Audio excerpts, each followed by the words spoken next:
Good evening, ladies and gentlemen, and welcome to Peterson Stadium here in the heart of the Wyalusing Valley, where tonight the Mount Carmel area Red Tornadoes have made the trip to meet the Wyalusing Rams. The Red Tornadoes a perfect 8-0 in the season, the Rams 7-1, and this is a key District 4 matchup to decide who's going to have home field advantage and move into the playoffs with some momentum. Both schools have met each other a couple of times. In fact, last year they managed to play each other 2 times in 1 month. So they're very familiar with each other, Wayne. Down at the Silver Bowl, we come out very fired up last year. We beat them 41-22 at the Silver Bowl.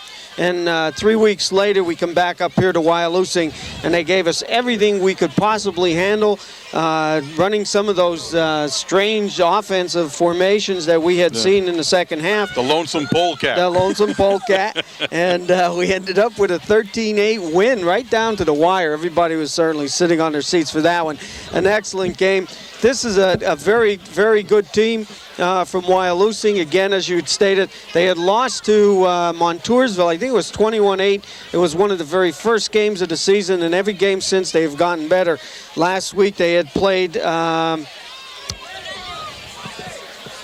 Wellsboro, and they came out with a 62-0 win. In that game there, their tailback, McCarty ran for 154 yards on only 6 carries, including a touchdown scamper of 72 yards and 17 yards, respectively.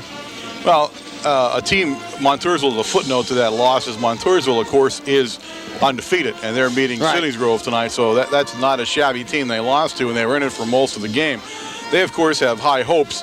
One thing we need to talk about very early here in the evening, though, is, and we do not know the exact reason, certainly, but for reasons on the coaching staff and in the school district of Wyalusing, the starting quarterback, Ben Grover, number 5, the senior, will not be playing tonight. He has been suspended, and he will not play football tonight, and that certainly is a big blow to the Rams, as he was an integral part of that offense. That puts most of the pressure tonight on Dustin Kinney, number 7. He'll be the quarterback. He's a sophomore, 6 foot, 150-pound quarterback. Certainly not what you want to start doing against a defense like Mount Carmel area, but no choice in the matter. So that kind of changes, I think, what Coach Raffin wanted to do tonight a little bit. They may come out with a little different game plan than Mount Carmel area was expecting. Yeah, the other person there, McCarty, the tailback, but also Bill Wolf, the blocking fullback last week, had 118 yards on six attempts and 1 touchdown. So they do have some power back there. They do run very well. Someone to look for in their line, number 77, Chris Cogswell, who is, we've been told, an outstanding athlete and somebody to watch tonight. Again, Mount Carmel coming off the win against Shikellamy. Slow start in the first half, but after we came out in the second half, certainly put a different team on the field and a different attitude, and they were definitely focused after the halftime talk from Coach. And of course, our boy John Veach ending up with 20 carries last week for 167 yards and 4 touchdowns. And of course, Dave Shinsky, our quarterback, last week, another excellent game he had in the passing department. 8 of 12 passing attempts for 106 yards and a touchdown. So a very good game last week. Once we got rolling, we understood what we needed to do, Warren. The Red Tornadoes have won the toss and elected to receive here to begin the game. Number 22 for the Wyalusing Rams, that's Josh Greider, and he will kick off. And of course, deep for the Red Tornadoes is Clea, Polarski, and Veach. And we'll have this thing underway very closely. And this, ladies and gentlemen, is District 4 football at its best.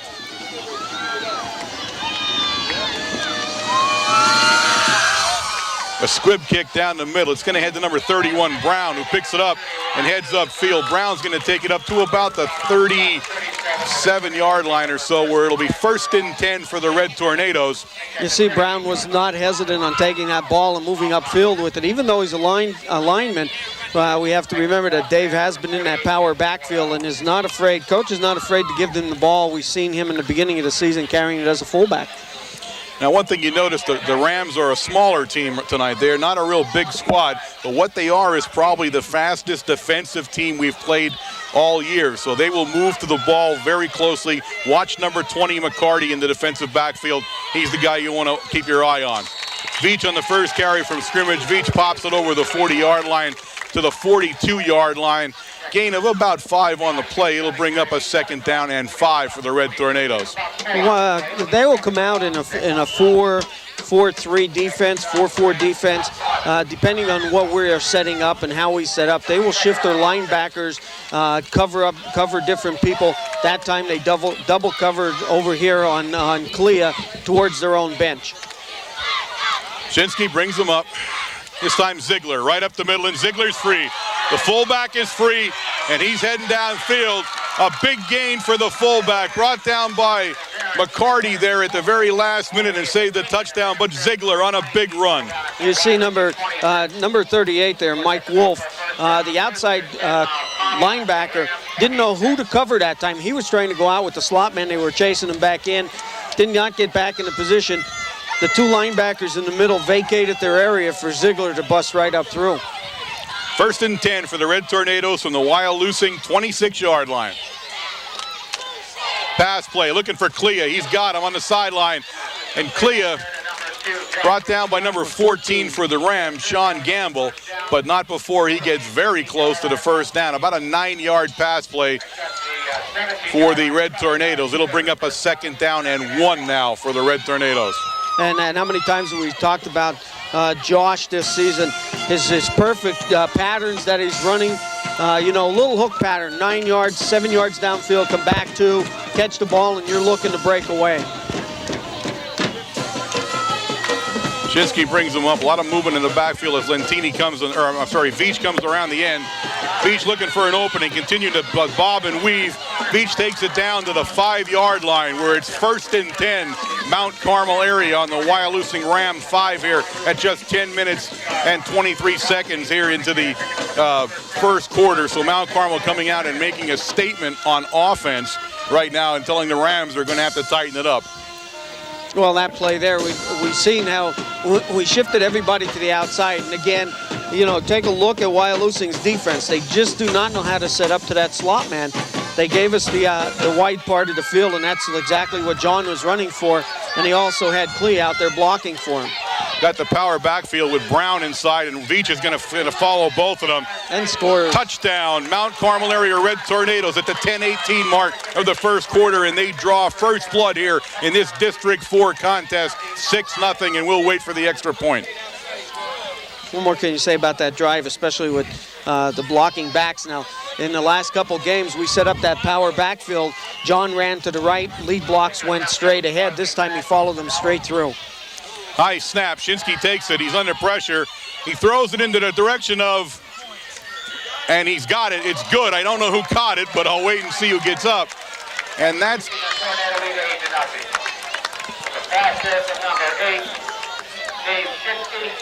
32. That's Hynoski, Ben Hynoski. Ben Hynoski. I'm sorry, I couldn't see the number way across the field there. Ben Hynoski.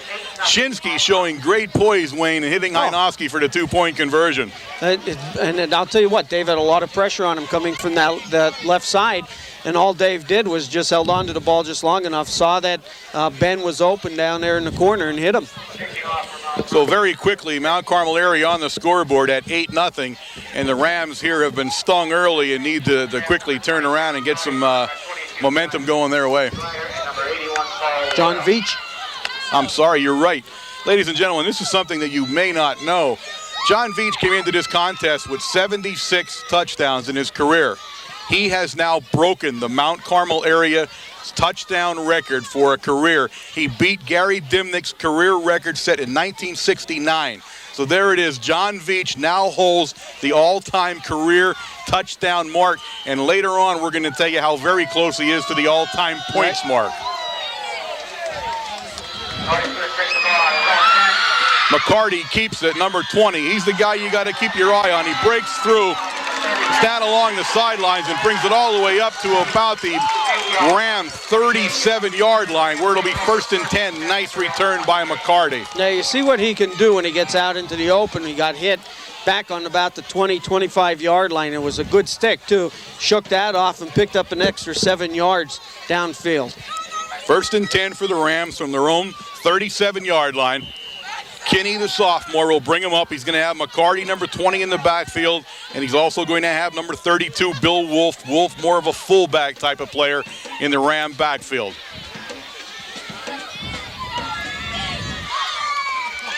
He hands off to McCarty, and McCarty stood up by the linebacker, Yasenchak, and will pick up about a yard on the play. Brings up a 2nd down and 9 for the Rams. Yeah, Yasenchak, Booker held his ground, did not move 1 inch, and Yasenchak came in, took the top part of McCarty, and Booker had the bottom part, had his legs, couldn't do anything. At that time, they lined up with an extra guy in the backfield. They had a power back lined up back there, one we had not seen that before. This time they come up in a more traditional split backfield. Kinney gets him set. They stay split. He's going to hand it right off in the middle to Wolf, and Wolf is brought down immediately. He'll gain about 2 yards on the play, a little less than 2. It'll bring up a 3rd down and about 7. 31 in on that tackle, did not move. He's another one. This line's playing some good defense already in the beginning of this game. Dave Brown and number 21, Steve Mitsurin, on the tackle, also from his linebacker position. The big 3rd, and it's actually a very long 7, almost 8 yards for the 1st down for the Rams as McKinney brings them up in I formation. Wolf in front of McCarty. And he hands it to McCarty, and McCarty is hammered. That's Yasenchak once again in the Ram backfield for the stop.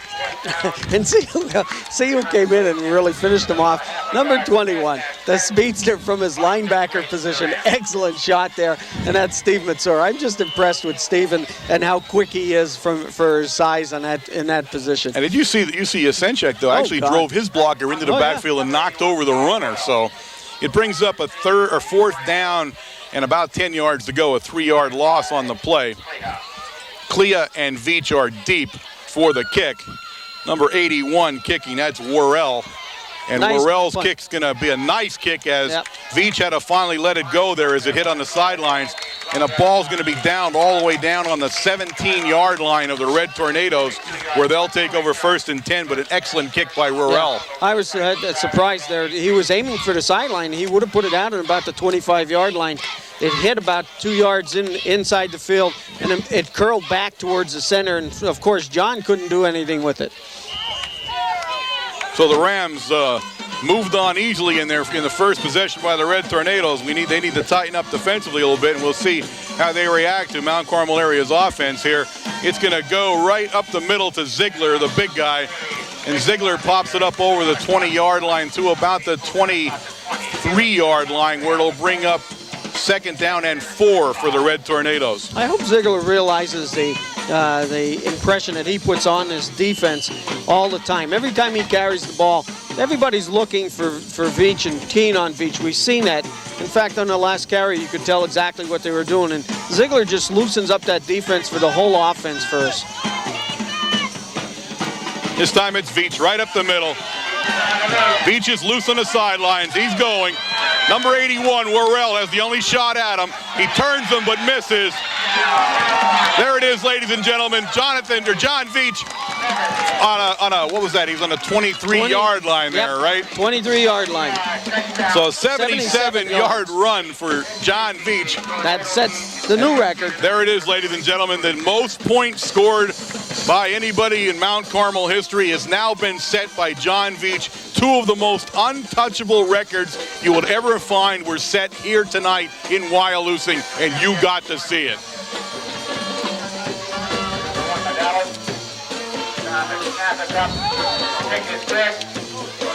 I mean, what?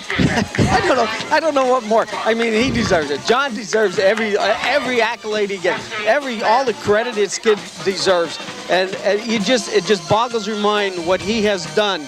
And when you take a look at the history of 100 years of football at Mount Carmel area, and look at the deals that came through, and look at the Gary Diminiks and the Zavariks and all those good runners all these years, and just think, and his brother Brett, and he's just smashing all the records, and we still have about 4 or 5 games left yet.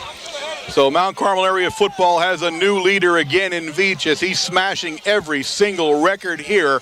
There aren't too many left, if there are any right now. I mean, the single season and the career rushing mark were some of the gigantic ones he hit. And he went through them like butter. And a single game this year? Single game record. He has just been phenomenal here.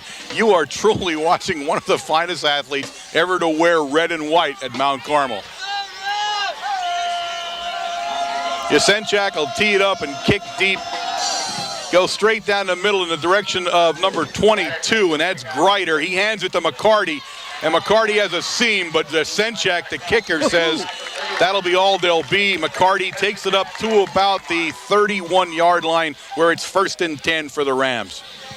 Well, I'll tell you what, the Rams are going to have to air it out a little bit. They're going to have to loosen up the defense, spread them out a little bit if they want to do anything in this series of downs.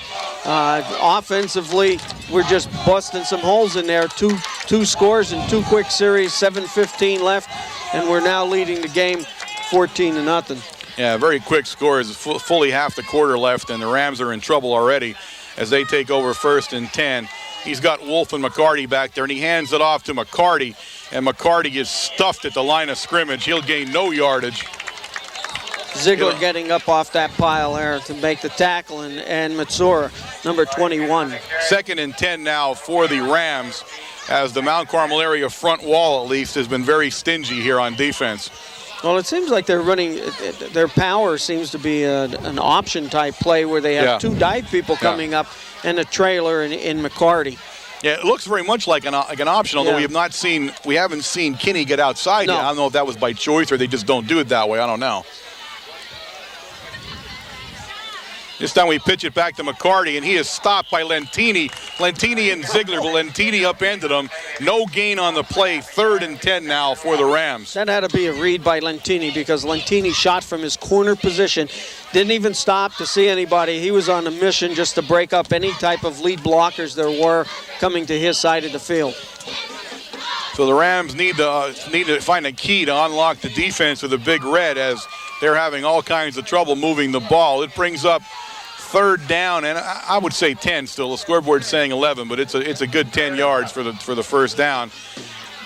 This time he puts number 41, Duffield, in motion, and he's going to pitch it to McCarty coming the other way. McCarty has some room. McCarty has water, but he's fumbled. Number 21 for the Red Tornadoes has recovered. Matsura recovers a McCarty fumble. Matsura caused the fumble. He tackled McCarty, stripped him from behind, crawled over the top, and recovered the fumble. So the Rams having a very, very ugly 1st quarter. Hopefully they can turn that around. Mount Carmel area now 1st and 10 inside Ram territory at the 49-yard line. Shinsky will bring him up. The big guy is the only guy in the backfield at the moment. That's Ziegler, number 40. He has a slot back set out there, and he drops back to pass. Plenty of time. And he's looking downfield for Veach, and he's got him. Veach all the way down to the 10-yard line. So 1st and 10, Mount Carmel area at the 10, where Veach hauls in a Shinsky pass. And Veach getting up slightly slow there, and holding his leg. And Veach is going to go off the field a minute here, as I'm not sure what he did, but he's going off the field. That was about a 45-yard pass in the air that Dave threw to John. It was just like a sort of a timing run underneath it. He put the ball up in the air. It was thrown a little bit behind. John stopped, came back, and made the perfect catch. Pilarski now in the backfield replacing Veach, number 42, and they hand it to Ziegler, the big guy, and Ziegler smashing his way down. And Ziegler will be sitting down around the 6-yard line when it's all said and done. We'll be 2nd down now. And I'm trying to see. Actually, Mount Carmel area can gain a 1st down down around the 1, so it's not a goal line situation. It'll bring up 2nd down, and I guess about 5.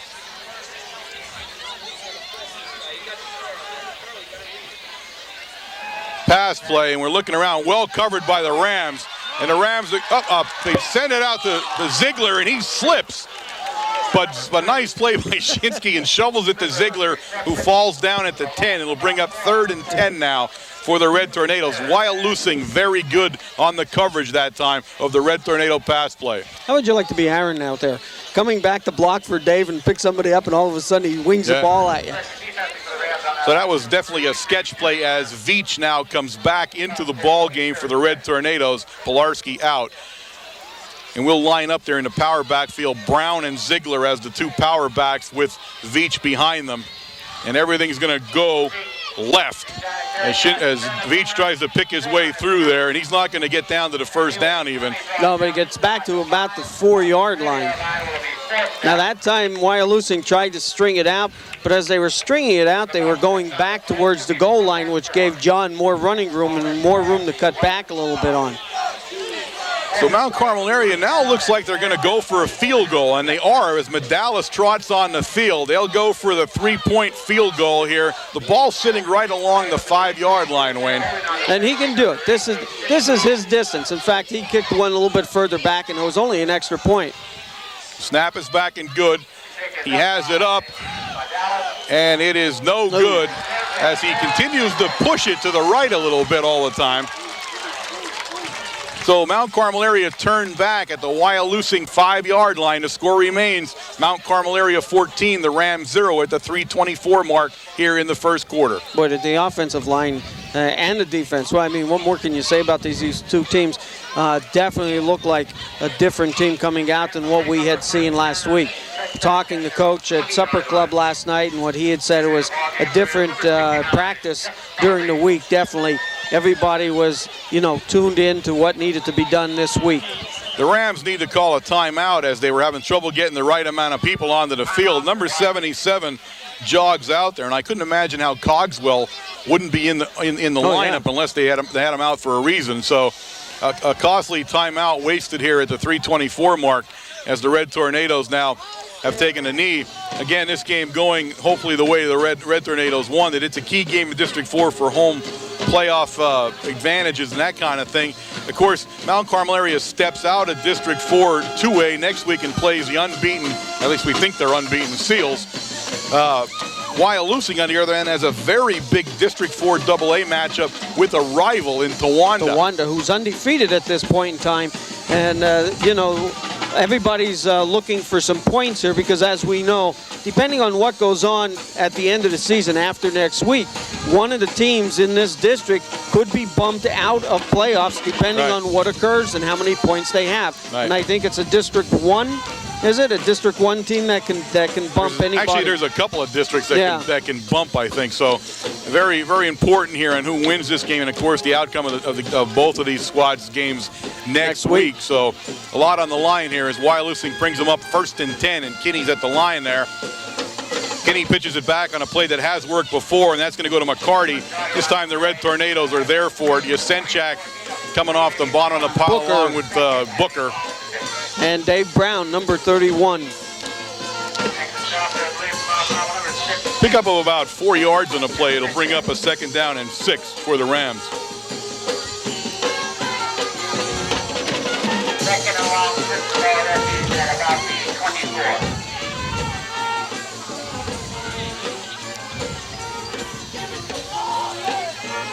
Standard I formation for the Rams as Kinney's looking around. Mount Carmel area moved around, and Cogswell, number 77, the big guy, jumps offside and will march him back 5. And that'll bring up a 2nd down now and 11 for the Rams. I'll tell you what, one thing that maybe the coaches had seen in the films was that Wyalusing is not a passing team. It doesn't seem like we're putting anybody back.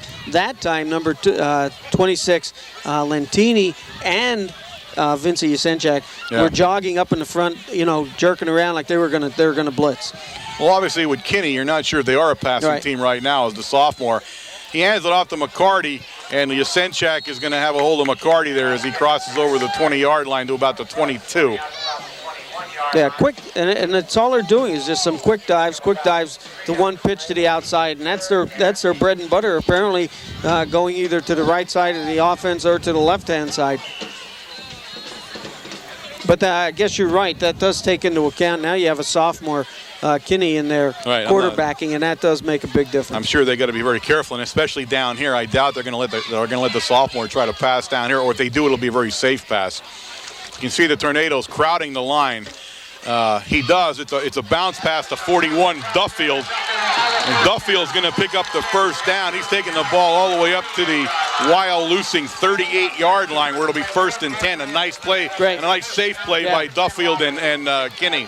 Great. It was a nice play. I'll tell you what, Kinney stood there, just came right up from the center and hit Duffy over the middle of the defensive formation. Duffy had found a gap there, although we were blitzing 2 people. It was a good call by the coaching staff.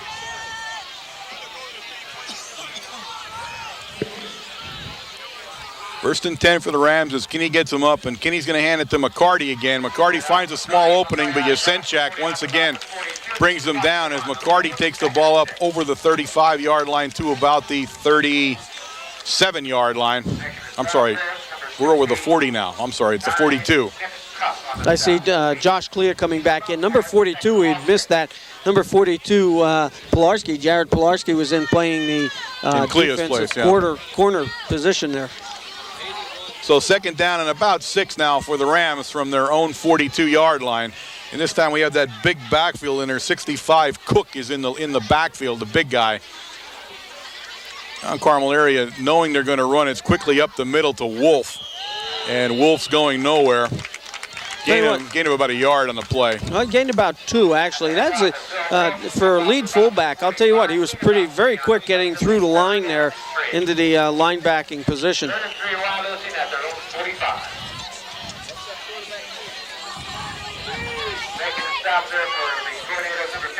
Brings up a 3rd down now and about 3 for the Red Tornadoes. You have to watch that. Can you get over that? 3rd and a long 3.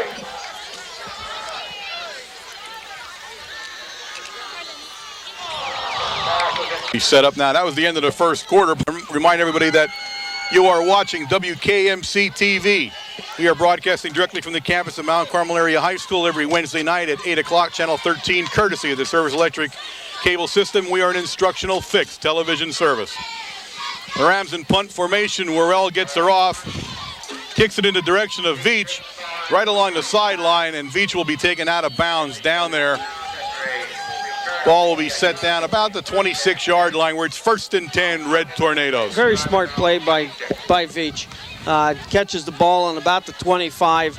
He looks downfield, sees where the blockers are, where the defenders are. He tried to make a couple juke steps to see if he could break out into the open. Could not, so all he did was stepped out of bounds. So Big Red will take over 1st and 10 here to start the 2nd quarter of play, leading 14-0. Having their way pretty much offensively so far tonight.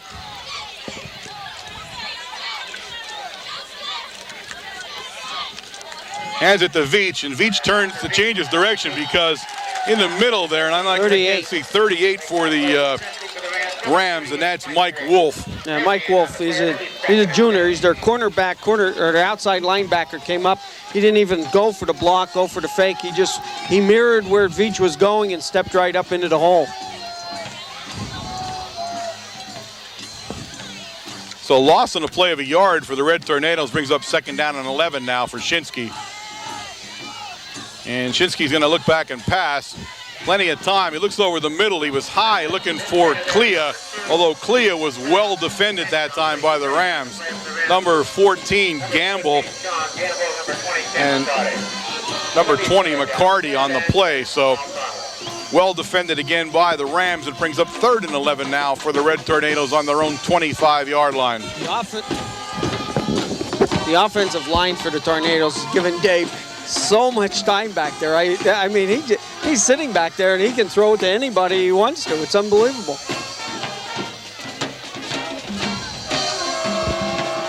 Passing again. He was looking at the screenplay, which didn't work. And now he heaves it down in the direction of Matsura, broken up by McCarty.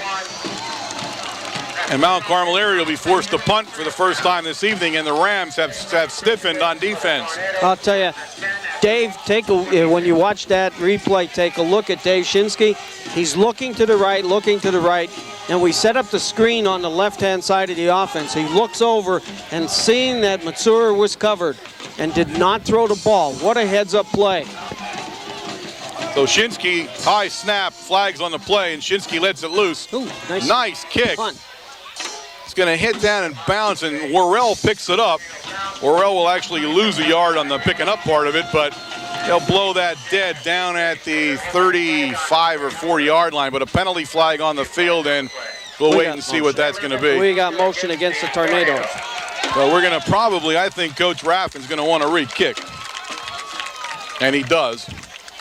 So penalty first, I think it was the first penalty of the game. And against the Red Tornadoes, motion on the punt. So Shinsky will go back. The snap was high the first time. I'm guessing he's hoping that doesn't happen again. But still got a great kickoff. So we'll back up 5 yards and try it all over again. I'm going to take a minute here to say hello to some special friends, Wayne, that we have that we know about. And it's, of course, some members of the Kramer family. And, of course, Mike, Randy, Jessica, and Mark. And Mike, of course, follows Mount Carmel football religiously. And actually, I understand that this family is one of the 2 or 3 in the entire district to keep the sound on while we're broadcasting. So, but a big hello to the Kramers and Mike and his family, and great having you with us. Shinsky booms another one. This one's going to cross over midfield, and it's fumbled. Dropped on by the Rams. And he picks it up right on the 50-yard line. And he'll sit right on the midfield stripe as Worrell fumbled it, but picked it back up again and saved the costly error. So the Rams take over. 1st and 10 at midfield. 10:43 remaining here in the second quarter. And you like the flavor we have here a little bit. We are in the middle of the stands here with the Wyalusing crowd, and I got to tell you, we remembered it from last year. There are no nicer people on earth than the people on Wyalusing. They are really great people to be around, are so considerate, do everything they can to make things work for us. People around us, very, very polite and real football people. Handoff to Wolf right in the middle there, that quick handoff, and Wolf's going to gain about 3 yards on the play. It'll bring up a 2nd down and 7 for the Rams. Tornado territory for the first time this evening. The game's about 2 on the play. It'll be 2nd and a long 8. Again, the Rams do not look like they're going to pass anything except for that short pass over the center. And, that sort of helps us out in our defensive scheme. Yeah, I mean, it's a tough break for the Rams, but they've got to make do with what they got there. And Kinney so far doing an excellent job as a sophomore quarterback. Here he is going to pass now. He's looking for McCarty downfield, and he was a little bit long. He had McCarty going, but he was also well covered down there by Dillo and Veach. He was trying to split the two of them, but the ball over his head. So Kinney's first real long pass, a little bit long. A little long, but I'll tell you what, it was a nice pass. Yeah, he had a nice pass. For a sophomore. 3rd down and 8 now for the Rams. Yeah, I mean, it really changes your offense. I mean, the sophomore, although you have confidence in him, certainly he has not had a lot of playing time, had a lot of reps with the ball, and it does make things a little bit different for your entire offense. He just does things at a different speed or a little different motion. So actually coming out here and playing really well considering the pressure that's involved in this football game tonight. Kinney pitches back to McCarty. I'm sorry, that's Greider, number 22, Greider. Greider's going nowhere as he may lose a couple of yards on the play. It'll bring up about a yard loss, bring up a 4th and 9, and they'll end up kicking again here. Yeah, Justin Dillo coming up from the corner position to make that stop. Lantini over, Matsura, and of course the other linebacker, number 6, Yasenchak. I'll tell you what, those guys there, they move. They have some quickness to their feet. 81 Worrell for the Rams, back deep to punt. He'll punt to Clea and Veach. He's standing about his 37-yard line. Nice kick in Clea's direction. It'll bounce. And out of bounds. Hit a Mount Carmel area Red Tornado player, but thankfully went out of bounds. Bounced right off of Dillo. Yeah. He lost where the ball was not looking around, and also was engaged with another player and couldn't react enough to where the ball fell down. But again, not to hurt us because it went right out of bounds, but I'm sure it startled him as much as it did anybody else. Because Justin was taking care of a defensive guy there trying to block him, and the ball just came down and hit him in the leg. So, certainly nowhere near the receivers near Veach. Right. Yeah, you wouldn't expect the ball to hit there. And actually, I'm not sure what was happening because the actual receiver who's standing facing it usually should be yelling, you know, what's happening to the ball and where it's coming down. He yells short or whatever, you know.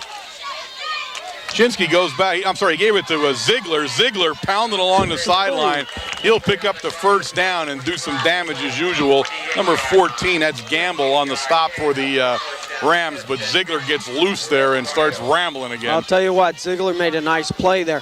He's supposed to dive straight up over the between the tackle and guard, and it was completely blocked. He kicked out like John Veach did, and picked up an extra 12 yards and took somebody on with his shoulder on the very last tackle. Well, one thing about Ziegler, he's not going out of bounds without a hit. No, I know. He just isn't going to do that. Put Ziegler in motion. We pitch it out to Veach now, going over the right side, and Veach has some room there. Veach will go out of bounds right along that first down marker. I believe he has enough for the first down. About the 40, 39-yard line? Yeah, right at the 39-yard line. Down. So 1st and 10 for the Red Tornadoes now. Again, it's hard to see the yard markers in front of the bench because they've knocked them all down already, so I can't tell where they're at there. I got to keep counting back from the 30, where that's the last one that's standing. Beautiful night here in the Wyalusing Valley. Of course, we're here in Canada. I mean, I believe that I saw a sign that said "Welcome to Canada." Wayne tells me no, but this time Ziegler right up the middle. Ziegler pops over the 40-yard line up to the 43 for a gain of 4, 2nd down and 6. Wayne, I did see a "Welcome to Canada" sign. Did you really? I swear I did. It was there. I think we're in Canada. Of course, this is the longest trip we make of the year. Longest trip we've made in a few years. This thing is a tough run to get to, but once you get here, beautiful place. Oh yeah, it really is a beautiful setting here, beautiful school, and a stadium sitting behind the school itself here.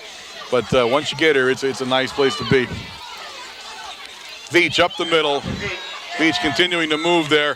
He's brought down by number 42, Zach Clement, but not before he picks up another first down. Crosses. Nope, he's still on our side of the 50. I thought he was over the edge, but they're going to measure it. But he's very close to the first down, but he's right at about the 49.5-yard line of the Tornadoes. Piling up the total yardage, Jonathan, you know, game by game, 162 yards last week. The week before he had 126 yards, and, you know, piling it on. And we're hoping, again, you know, get into playoffs. We know we should get 2 more games. From there, we're hoping all the way to Hershey. Yep. And, you know, every time he carries that ball, that just adds on to his total. 1st and 10 after the measurement. And Shinsky will bring him up. Ball just on the other side of the 50-yard line for the Red Tornadoes. 8:05 remaining here in the second quarter. The second quarter a little bit longer than the first one. That made a lot of sense. Well, what happened was we had a couple penalties. Another 10 yards. Every time he's carrying the ball tonight, he's picking up 10 yards, and that's not counting the 55-yard run that he had. Right. Or the 77-yard line. So first down again for the Red Tornadoes as Veach is continuing to pummel the Wyalusing defense with not so small help from Ziegler and Shinsky right now. Well, you have to take a look at that. And the line. I'll tell you to talk about the line in a second.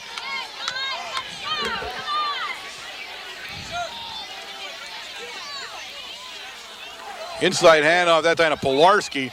And Pilarski is going to be put down there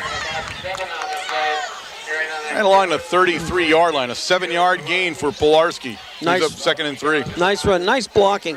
Again, let's get to that interior line. Number 55, Dave Shoppy, left tackle. Number 69, Nick Cuff. The left guard, 54, Randy Swank. Number 50, Matt Booker, the right guard. 59, Nick Birster. And, of course, the tight end, number 6, Vince Senchak.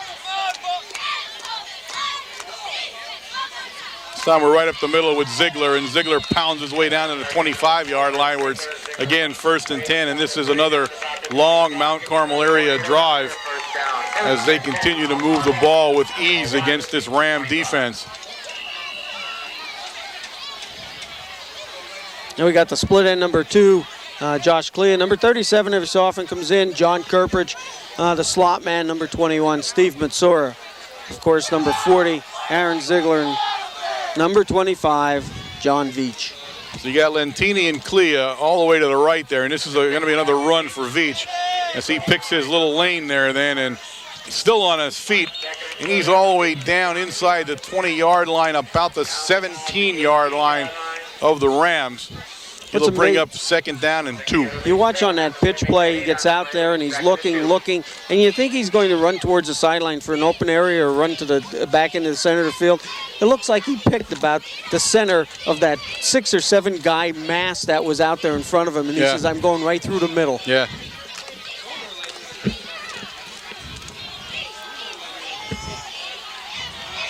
Shinsky brings him up. Back to Veach again. Veach will have the 1st down and then some. 1st and 10, Mount Carmel about the 11? Nope. Yes, 11.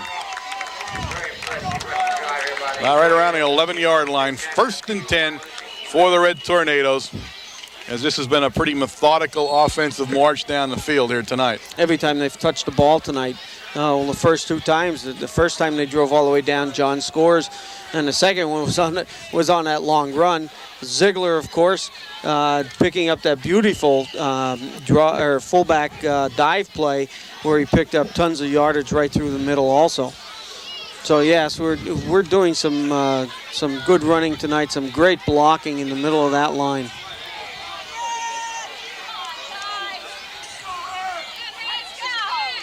Pitch to Veach, coming left. Nice play, but he's still on his feet. It's not that nice of a play if you don't bring him down. So Veach will bounce down to about the 6-yard line. Number 38 was the guy that I said, Wolf, a nice play, but Veach was able to run through him. He almost stopped him in the backfield for a loss, but Veach's strength gets him down to the 6-yard line, where it'll be 2nd down and 5 now for the Red Tornadoes at the 6. They need to get to the 1 for the 1st down. We've done that so often this year. Get down there, and it's never, 1st and goal from the 7, or it's always 1st and 10. Pick up the 1st down on the 6-yard line. This time we had Veach going the other way. We got everybody moving around. This time Veach is going to be brought down. A nice play inside, and that's Wolf and 82, because Merritt's on the play. A nice play, and it'll bring a 3rd down and 4 is about a yard gain. The key to that play is the defensive end kept Veach from popping to the outside, and John had to cut up into the center, back into the flow again, and that's where they make their tackles.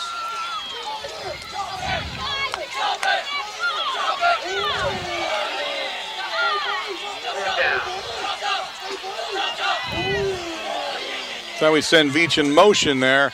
And we look to pass, and we find the big guy, and that is 40? Is that Ziegler or Yasenchak? Yasenchak, the tight end, for the touchdown at the 3:57 mark of the 2nd quarter. Mount Carmel area now bounces out to a 20-0 lead over the Rams, with Wyalusing in for the extra point attempt. Nice play by Yasenchak. Great call. Great pass by Dave. We put John in motion, who clears out his zone all by himself. This one, again, goes right, and he is continually pushing it right as he kicks. And I'm not sure, Wayne, you're the kick expert there. Where are we going wrong there? He's picking his head up. He's got to keep his head down. And the second thing is you got to follow through, just like everything else. So here you're batting a ball, hitting a golf ball, no matter what. Yeah. You kick, you have to follow right through. And Matt's stopping. He's stopping off before he gets all the way through it. So Mount Carmel area now 20 and the Rams 0, with the Red Tornadoes set to kick off, and Yasenchak will kick. So he just scored the touchdown on the pass play from Shinsky. I'll tell you what, 6 yards. Again, going back to that play, we had Veach in motion going to the right, who cleared a zone out. Then we had Ziegler diving into the center of the field. Of course, that type of play we've run a number of times where we put John in motion and dive, and we hand the ball off to Ziegler. And what do? We pop up in the air, and Dave Shinsky just drops it right over to center to Yasenchak.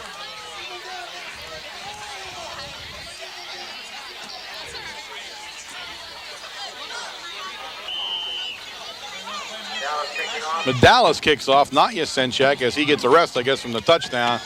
He He's got it down there to number 22. 22 finds himself a little bit over. Fumbles the ball. Ball's still out, and I think we have it. So Greider with the ball, but fumbles it. We'll see who gets off the bottom of the pile there, and it's still Wyalusing ball as number 17 for the Rams, Gamble, on the recovery. That could have been very deadly for the Rams. I don't know who hit him, but they hit him so hard. He was carrying the ball, and it just popped right out. He wasn't even close to being tackled yet. He was just hit hard. So 1st and 10 now, ball sitting on the 36-yard line of the Rams, where they desperately need to get something going here before the end of the half to get some momentum, as they're down 20-0 and have done absolutely nothing on offense so far.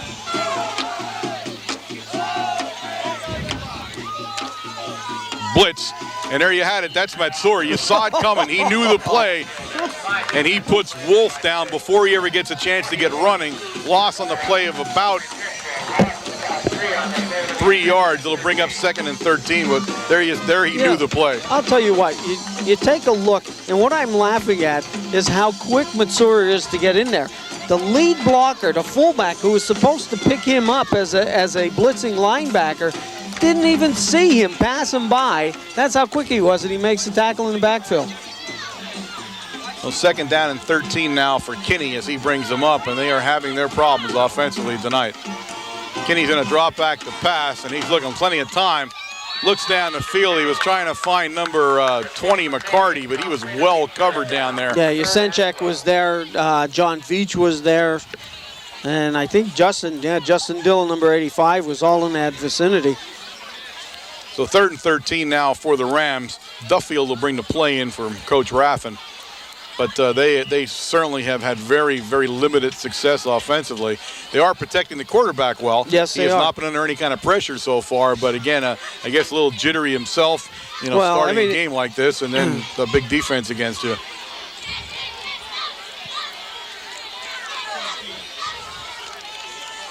Somebody's going to turn and hand it to Wolf, and Wolf goes nowhere on the play.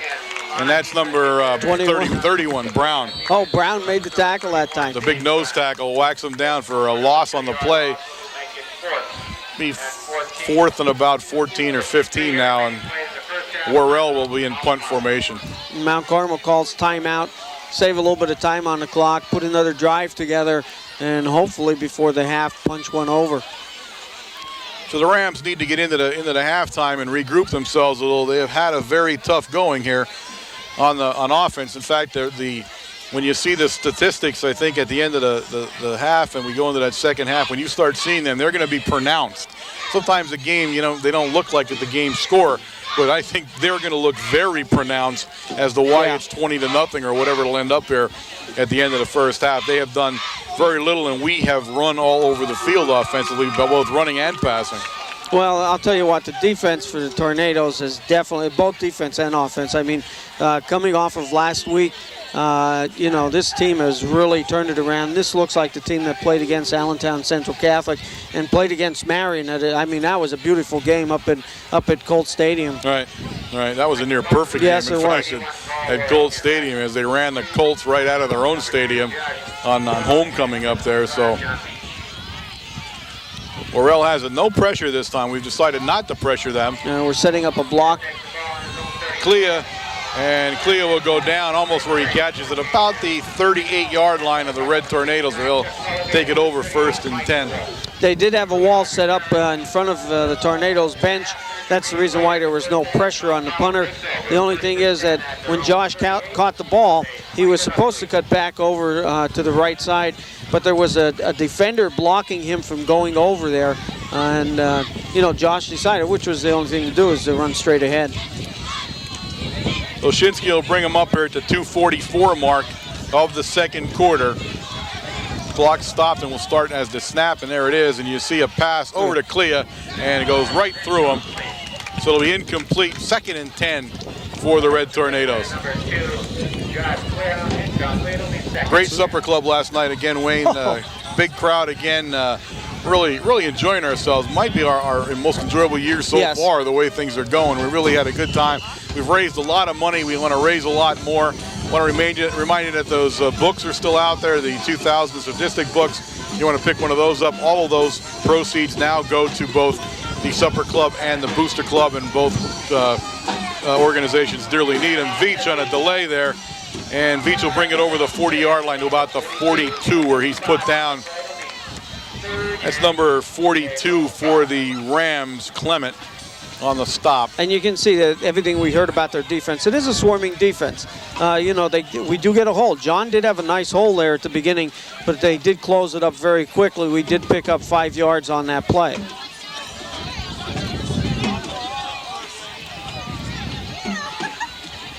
So it'll bring up a 3rd down and 6, 4 yards on that carry.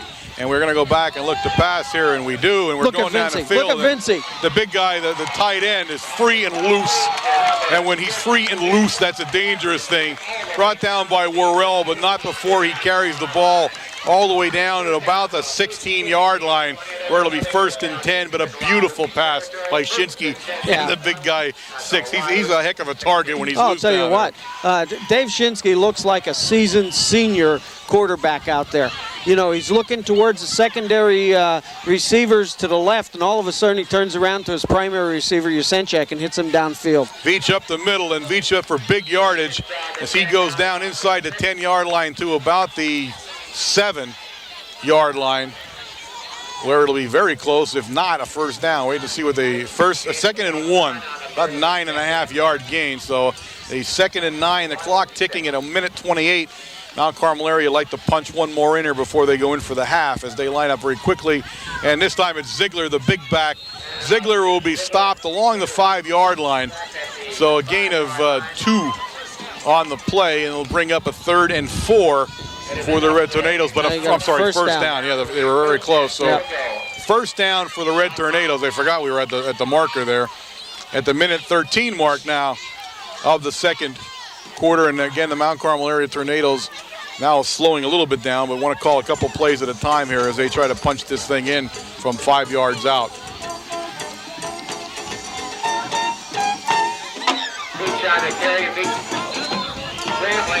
Ooh, it's close.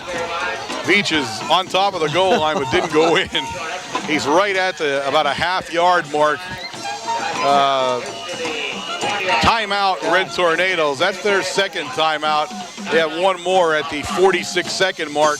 Ball sitting just about the 1-yard line down there. So Mount Carmel area is knocking on the door as hard as you can right now. What more can you say, about this line tonight? The blocking, giving Dave Shinsky so much time to sit back in that pocket and to look over his receivers. And what an excellent route by somebody that's, 6'2", is Vincey, 6'2", 215 pounds, I know that. But he's down the field at least 30 yards down the field and motoring. I mean, and he catches the ball. He's difficult to bring down. It's funny, he's the kind of guy that he actually plays bigger than he is, and he is one of the biggest guys out there, but he plays bigger than that. Oh, even. yeah. He's a load when he gets rolling down there. So you're at 2nd and 1 here, 2nd and goal from the 1 for the Red Tornadoes as Shinsky brings over. This time it's Ziegler, and they're going to stop him. I think they stop Ziegler. He got hit head on right there. Coming off that pile is number 38, Mike Wolf. A nice play by the Rams. It'll bring up 3rd down. The clock still ticking at 33 seconds. And they're not going to call a timeout, which is going to be very shaky here as Matsura runs in, Clea runs out. Well, they have enough time to run the play. It's third and goal from the 1. Clock ticking down, 19-18. Veach on the carry, and he's in for the touchdown. At the 14-second mark here of the second quarter, John Veach pops it in, continues to add to his all-time touchdown lead now and his all-time point lead as he pops it in from the 1. Mount Carmel area now leading the Rams with Wyalusing 26-0, and Matsura will line up for the extra point attempt.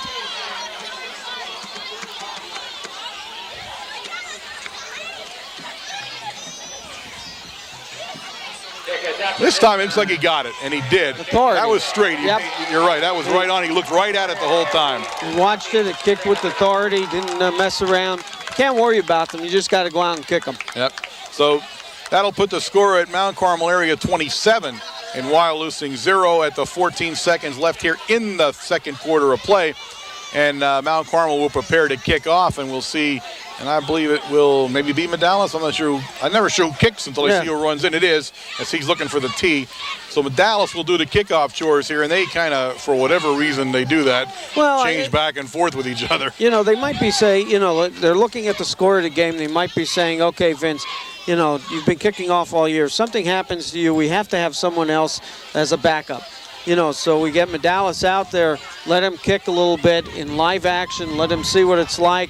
He's got to, you know, either run down or he's staying back. I don't know who stays back. Some teams keep the kicker back as a safety valve. Some people, you know, they keep their fastest guy back. Kicking off again will be Medallas. So Medallas will kick it off. Nice kick. Kicking it down into the corner there where number 22, Greider makes a nice move there and is still on his feet.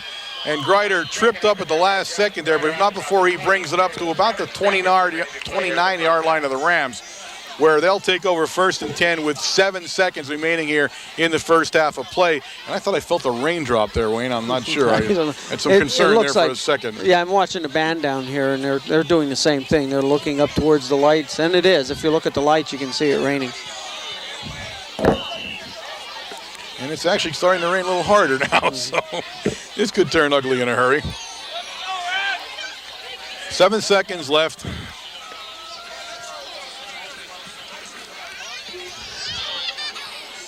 Kinney brings them up, and Kinney will take a knee to get it into the halftime. The Wyalusing Rams truly have to kind of regroup and find out what went wrong here. So at the end of the first half of football here in Wyalusing, it is Mount Carmel area 27 and the Rams 0. We'll be back with the first half stats shortly. And please stand by for a message from our fine sponsors.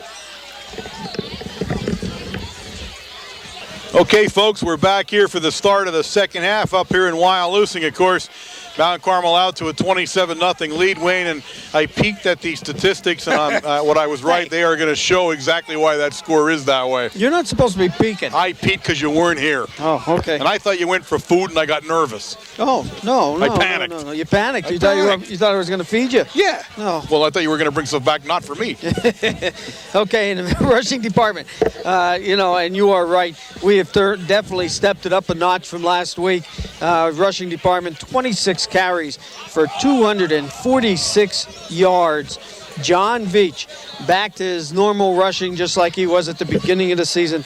17 carries for 171 yards. That's a little over 10 yards per carry. Ziegler, 8 for 68 yards. He's over his average of 8 yards per carry. Pilarski, 1 for 7.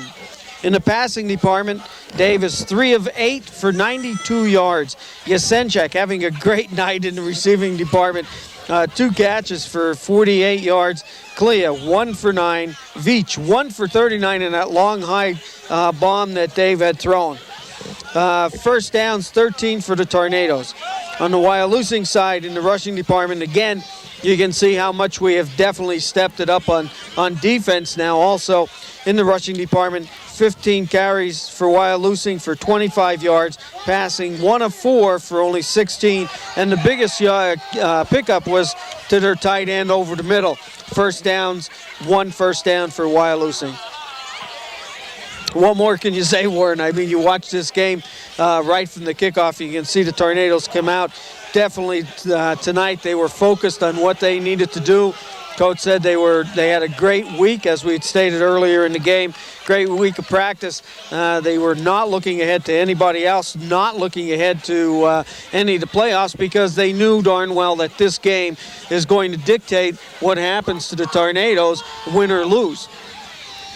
No, I mean, there's I guess a lot of ways we can look at this. While the people here in Wyalusing saying they're kind of disbelieving what happened, but I think we're discounting the difference in a senior quarterback compared to a sophomore quarterback. Right. There's a big difference here and a big drop-off. Although the running game, which shouldn't suffer no matter who's the quarterback, is gone nowhere.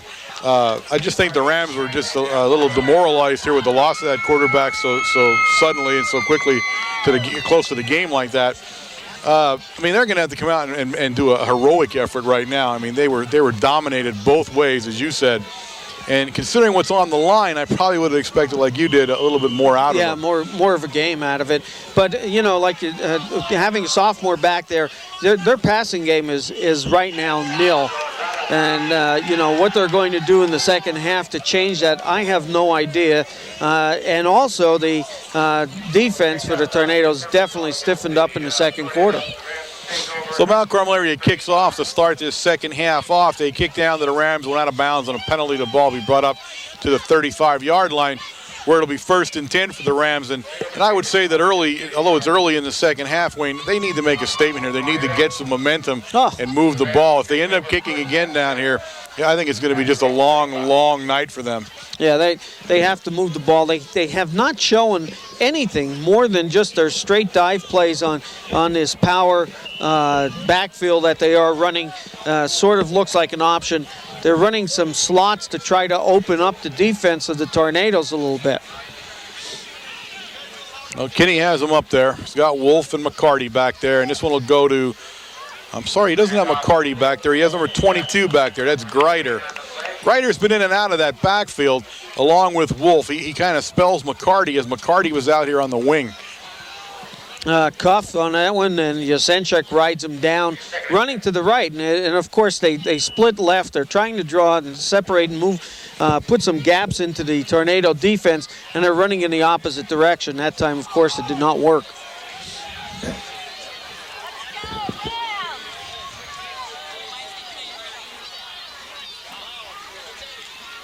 So we're going to go back to pass as Kinney kind of fakes a little bit, but he's in serious trouble, as Cup said. I know what you're doing, and I'm bringing you down. Big loss on the play.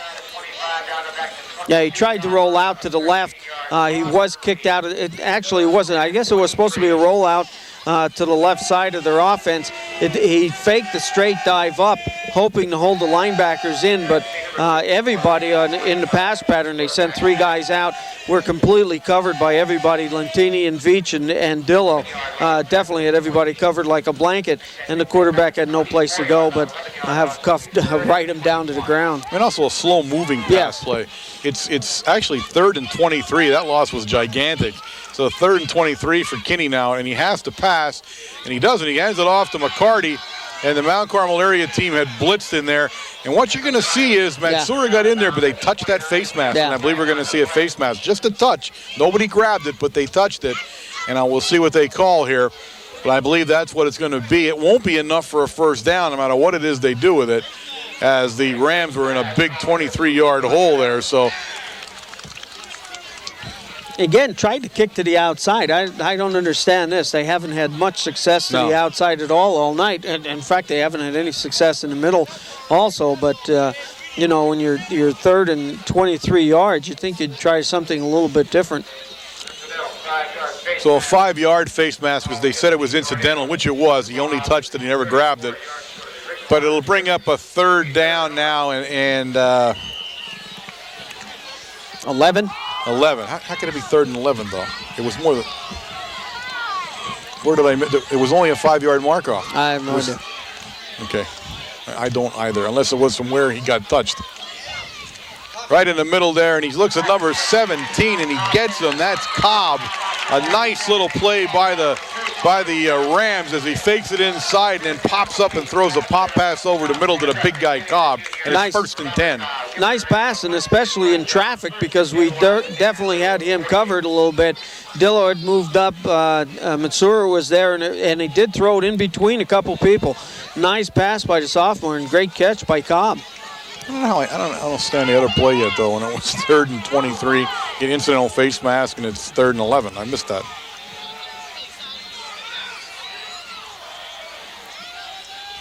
Hands off. I'm sorry, he was going to hand off, but I guess Vincey said, no, you're not going to pass that ball to number 41. Trying to get out there on the flat, I'm going to make sure of that. Well, that was ugly there. As Kinney is whacked to the ground, he loses about 6 yards on the play. It'll bring up a 2nd down and 16, but Yasenchuk very quickly inside the hole, and you can see a little bit of different offensive thought here as the Rams now come out and are mixing a pass more often here, and they have to. Obviously, being 27 points down, you don't have a lot of choice, and they're staying with safe passes, but they've got to get them moving quicker. time a blitz by the Red Tornadoes, and they see McKinney there, and McKinney launches it down and nearly completes it, although he was heading for number 38 down there, and Wolf got out of bounds there just as the ball got to him. Well covered by Lentini and Dillo. Dillo was there, made a nice hit as soon as the ball made contact with the receiver. Although I think he would have been out of bounds, but Dillo did jar the ball loose after he hit him. Lentini was there also as a secondary cover. So 3rd and 15, and you see the difference there now as the Rams come out and look to pass more. Right away, the Red Tornadoes come out and look to blitz more, as they now have blitzed a couple of times here on this series of plays alone. So yeah, they're just about sending Mansour and Vinci just about every snap now, creating a hole, running some stunt plays in that line. Now we're holding back a little bit. Yeah, normal defense here now as we get back in the pass defense a little bit. Kenny's going to take that long drop back under pressure. He was trying to set the screen up, and Matsura takes a hold of McCarty and whacks him. So a loss on the play again for the Rams, and it's 4th down now. I'll tell you what, between Matsura and Yasenchak, those two are just looking. They're laying low to put the shoulder down and waylay somebody. There's some vicious hits out there by all these football players on the defense. So it's 4th and 17 now for the Rams as Worrell will go back and punt. And he, of course, punts to Clea and Veach.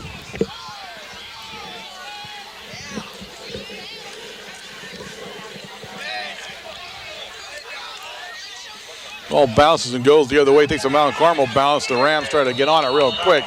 So they'll down the ball down around the 33-yard line where it'll be 1st and 10 Red Tornadoes. 21-yard punt, no return, 1st and 10. At their own 33. So the Red Tornadoes take over again here, 1st and 10, and it's the last thing the Rams want to do is see Big Red with the ball, as they have just been unable to stop them in any way, shape, or form.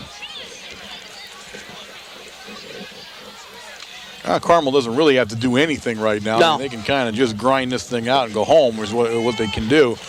We'll see what Coach Brennan decides to do as we pitch out to Veach, and Pitch has got some momentum. He had some lead blockers out there, and some nice, excellent blocking out there to the right side on that pitch play, giving John enough room to skirt down for 17 yards. So he crosses over the midfield stripe on that run, and he's now got a 1st down inside at the 48-yard line. John Veach, by the way, I will also mention to you, has gone over 7,000 all-purpose yards tonight. And who's the only guy ahead of him? His brother. Brett. Yes, the only guy with more all-purpose yards than John is Brett, although John has gone over 7,000 tonight. And actually, if you take a look at what that yardage is, and it was a difference of about 200 some.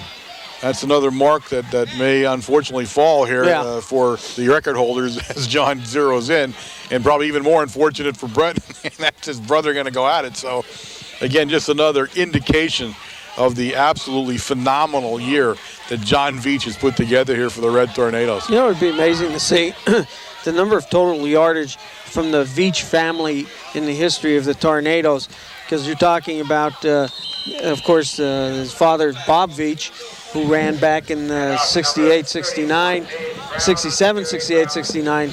Young Bobby Veach is the oldest son, then Brett, and now John. I bet you that would be one heck of a massive number of yards. Yes, it would. 3rd and 7 as Brown carried the ball for a 3-yard gain. The fullback Brown now in there replacing Ziegler. Shinsky goes back to pass, plenty of time, picks his target, and it's Clea. Clea catches the pass very close to the 1st down marker, and it is the 1st down where they play. I wasn't sure where he was going to get placed at there, but 1st and 10. Ball sitting now at the 35-yard line of the Wyalusing Rams. Yeah, they moved it back. His forward progress was right there at about the 34-yard line. The tackle was made, and he was pushed back about 3 yards. A light rain has fallen intermittently here since halftime. Very light, not a lot to worry about, but it has gotten a little bit wetter here.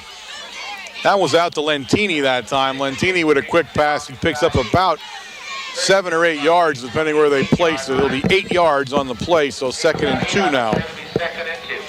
The Red Tornadoes continuing to move down the field here, mixing the pass and the run. More pass now than we've seen lately. Right.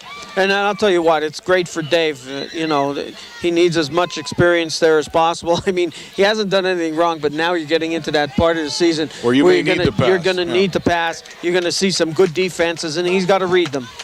This time it's that sweep to John, and John picks his way down, and John will go down over the 25-yard line down to the 24, where it'll be a third down. Now it'll be first down. I'm sorry, he just took the first down there as he crossed over. So again, 1st and 10. The Red Tornadoes continue to be unstoppable here on offense. Brown still in the lineup at fullback. Now, I don't know if there's a reason for that, although I look over and I see Ziegler on the sidelines and he's sitting on the bench. This time Medallas. And Medallas catches the pass. We're about 4 yards or so on the play. Bring up a 2nd down and 6. I see Ziegler just kind of sitting there. He doesn't look like he's in any pain or anything, but he's sitting down. That is why Brown, 31, the other bruiser of a fullback, is in the lineup right now. That's all that experience factor, and Coach really believes in that. He believes in, just like last week, we had given, can't do that.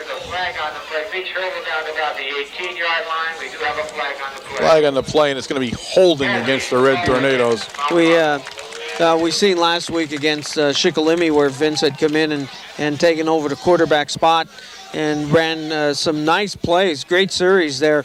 He looked very comfortable in that position. And we had seen Dave Brown at the beginning of the season against Wyalusing and Panther Valley running the ball from that fullback position, giving Ziegler a rest. We're getting down into the crunch part of the season now, and you want to get Dave used and accustomed to that position just in case something does happen. Let him carry the ball once or twice, especially against Wyalusing.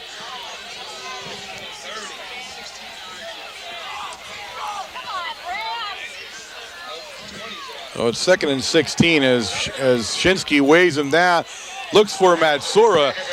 Nice pass. He was covered by McCarty there, and McCarty got his hand up right at the last second. But a nice pass broken up at the last minute there. So it'll bring 3rd and 16 now for the Red Tornadoes, and the ball on the Wyalusing 30-yard line. Almost said Wyalusing there. Got too many Y's in this season.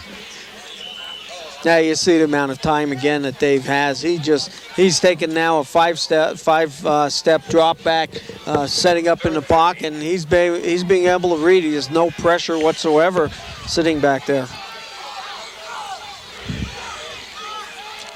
Hands off to Veach on a kind of delayed handoff, and Veach will take it up the middle. He will not get enough for the first down.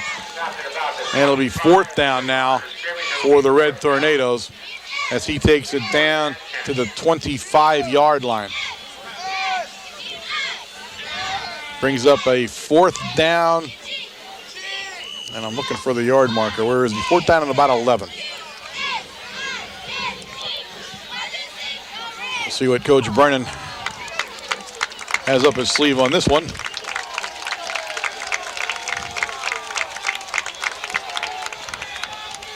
Shotgun, that's one thing. Shotgun, and we see Shinsky plenty of time. He looks over the middle, and he was heading for Clea. Clea was double covered. 38 Wolf, the other Wolf on the play, Mike. That's Bill, the fullback's brother there. Mike breaks him up. And so they turn the ball over on downs. Of course, the big holding penalty did not help that series of downs, but Mount Carmel eating off tons of time as it is now at the 4:34 mark of the 3rd quarter. Well, we said it. I think it's about time that Wyalusing starts doing something. I think 27-0, 4 minutes left in this quarter. I think it's about over for the Rams here. They haven't done anything in this quarter in the first series when they even had the ball. So Kinney has them up there. Motion from the Wyalusing Rams, and I think he may have taken too much time. I'm not sure.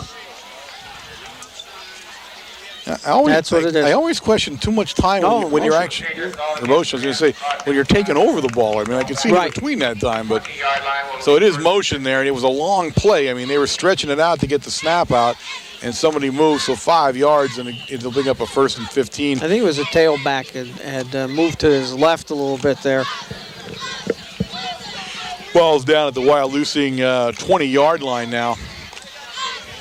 Game kind of into a ho-hum rhythm right now in the third period. Is not a lot going on either side. Mount Carmel kind of marching around down there, and then got a big penalty. Wyalusing doing nothing offensively. Kenny pitches it back to Greider. That's 22. And Greider's going to be brought down hard down there by Yasenchak, Mitsura, the usual culprits. Who else was in there? Brown, I think Dave Brown was in there.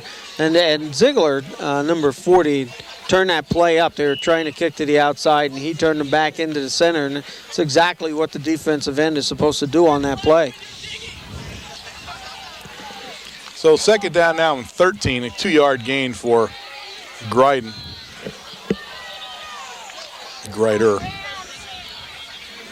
As Kinney brings him up. He's got the big kid Wolf, number 32 there in the beginning, and Greider to tailback as McCarty now comes in motion.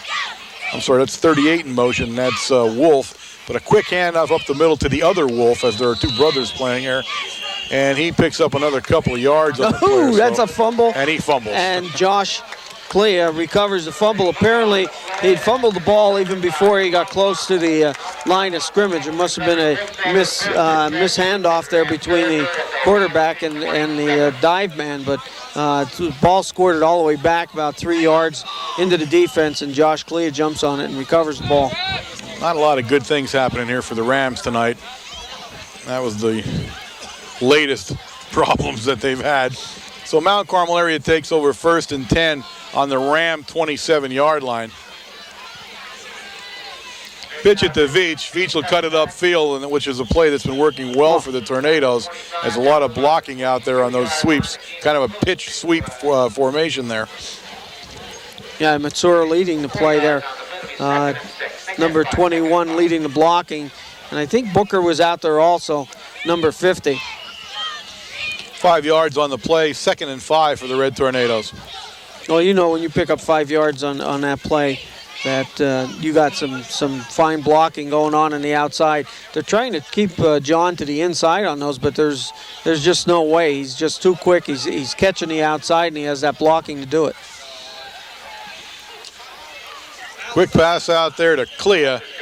Clea is very close to the 1st down marker. I'll have to wait to see where they set it down. And it is enough for the 1st down. So it's 1st and 10 for Mount Carmel from the 16-yard line, I believe. Yes, 16. And that's all you want Clea to do. He's down there to pick up the 1st down. He gets 2 yards by the yard marker, turns around, comes back to the ball, and Dave hits him. It's a perfect pass, perfect pattern. It can't be blocked, and it's very hard to intercept.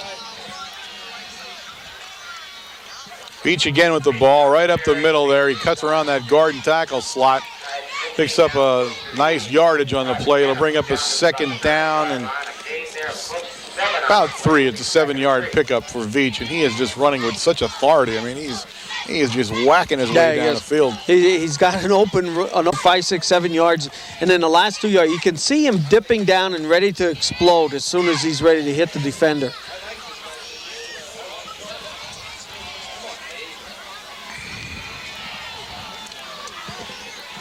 One minute 52 remaining here in the third quarter of play. And this time it's Veach again. Veach right up the middle. I think there was a fumble. I see everybody scattering around. I'm guessing there was a fumble. Down to about the 2-yard line. Down to the 2, and it's a 1st down. 1st down. If it wasn't, I'm not sure it was a fumble or not. I don't know what it was either. Their back is to us. The way everybody was moving and the way they blew the whistle, I thought it was, but I'm not going to call that a fumble. I'm just going to say it was scattering around a little bit. So the ball down on the 9. It is 1st and goal. No, the ball's not on the 9 though, Wayne. No, the ball's down around the 2-yard line. 2 or 3, yeah. Yep. 1st and goal from the 2. Veach will, yeah, he gets it in. I thought he got hit there at the last second, but a 2-yard touchdown run by John Veach at the minute 16 mark of the third quarter, in Mount Carmel area now out to a 33-0 lead over the Rams, with Dallas's extra point attempt to follow. And just been all Mount Carmel area tonight. The Rams have not been able to generate any offense, and never, ever so far in this game have even threatened to put any points on the board.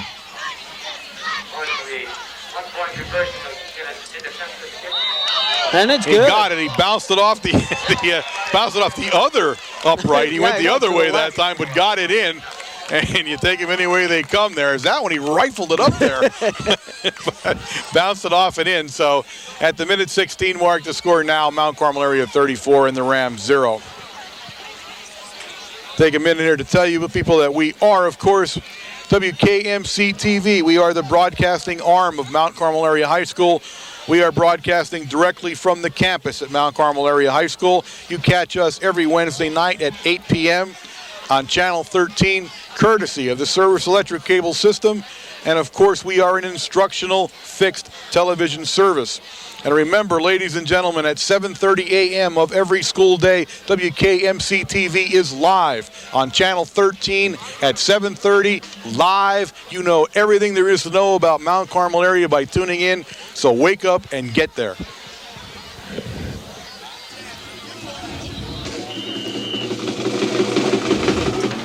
Dallas on the kickoff, and he kicks it down in the corner towards McCarty, who it is. McCarty picking his way upfield there, and he's searching, and the search is over as he's brought down by almost everybody. Number 45, Mike Lashinsky. I could have called that one. No, you couldn't have. Yes, I heard you could've. last week. Go away. All right. Okay. And number 26, Lentini was in on that one, too. There were two hard ones I had last week. I could have got them both. I already got Pilarski right once. I'm coming back. It's that cue card. It's the cue card I'm holding up that has 47 Pilarski on it. That's a killer. What'll happen is when they get in the game together is when things go downhill again. Okay. So Kinney brings them up at the minute 9 mark of the third quarter. It's 1st and 10 from the 30-yard line of the Rams.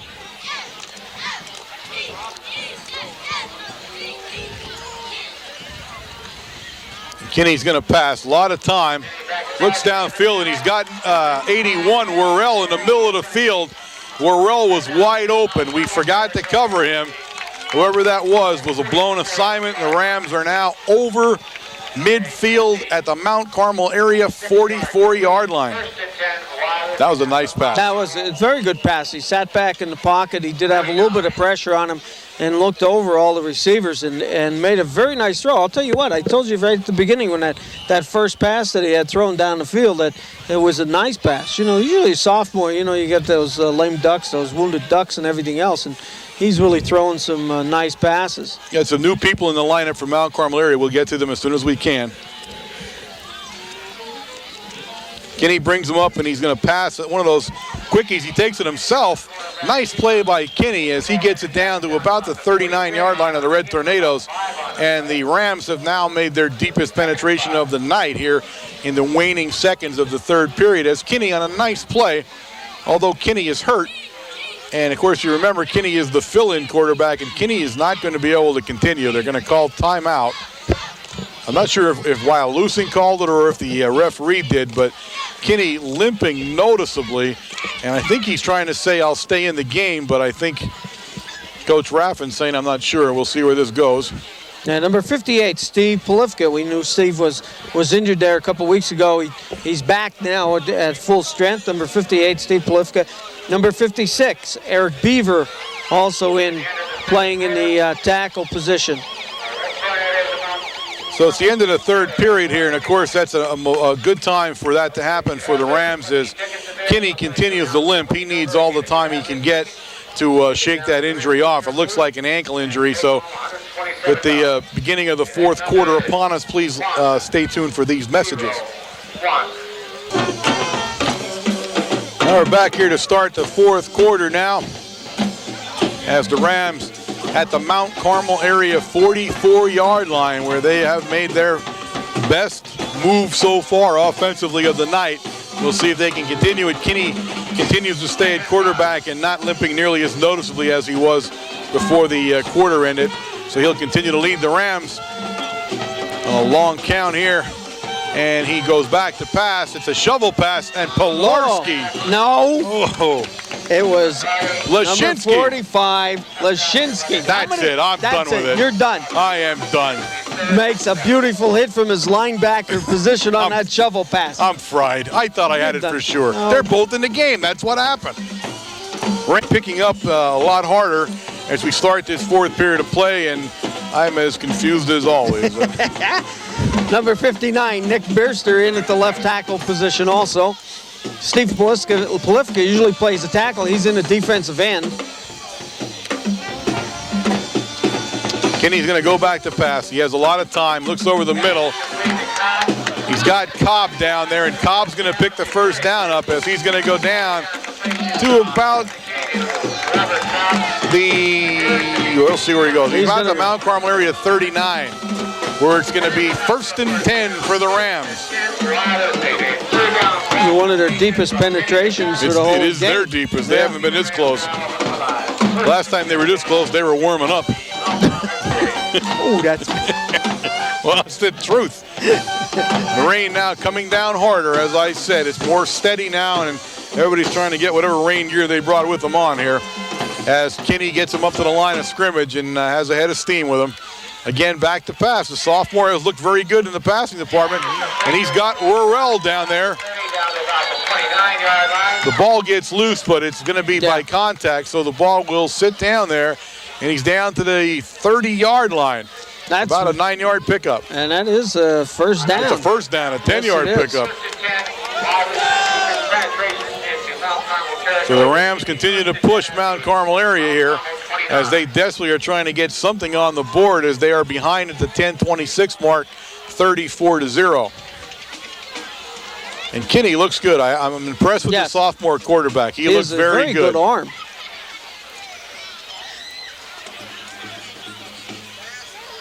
Again, he drops straight back to pass, no pressure. Looks downfield, and this time he got away from him a little bit. He was trying to get Wolf down there. 38, he was covered well by Clea and just a little bit short. So it'll bring up a 2nd down and 10 now. I don't know if Wolf slipped a little bit down there. The grass is it's getting a little shiny down there as you look at it.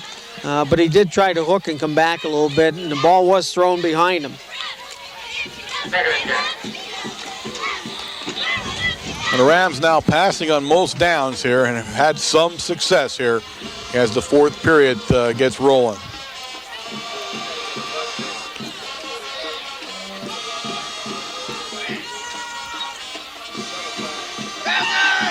He's out of trouble. Lashinsky dropped the ball. Nice play by Mike Lashinsky coming in and forcing the fumble out of the quarterback's hands. Recovered by Mount Carmel. Who recovered a fumble? Did you see? I did Booker not. was there, but I can't tell if it was him or not. I don't know. I was watching Mike Lashinsky. That was a beautiful, nice play by Mike Lashinsky coming in on a blitz through the hole and making it nice and stripped the ball. That was the nice thing, and held on to the quarterback and kept him away from the ball. Yeah. Well, how about me calling the right name? No, we forget that crap. Yeah. Now, it is now a downpour here at Wyalusing, ladies and gentlemen. Raining very heavily. The clouds have opened up. Number 32, and that's Hynoski with the ball. But the crowd is scattering as the rain now pounding down here all of a sudden. I don't know what brought that on, Wayne. I don't know. I think it was because you got Lashinsky right in that last play. I don't know about you. I called poor Lashinsky's name the first time right all season. It started to pour rain. You're right. It's a signal. 2nd down and 10. There was no gain on the play. 9 minutes and 30 seconds remaining here in the ball game as the rain just continues to come down hard. This time we got Matsura carrying the ball. Matsura comes around Mount Carmel area's left end there. He'll pick up about 3 yards on the play. It'll bring up 3rd and 7. Ben Hynoski in the backfield, the lead blocker, number 32, on that play. 59, Nick Bierster in the tackle position. Number 37, now coming in, Johnny Kerprich. 3rd and 7.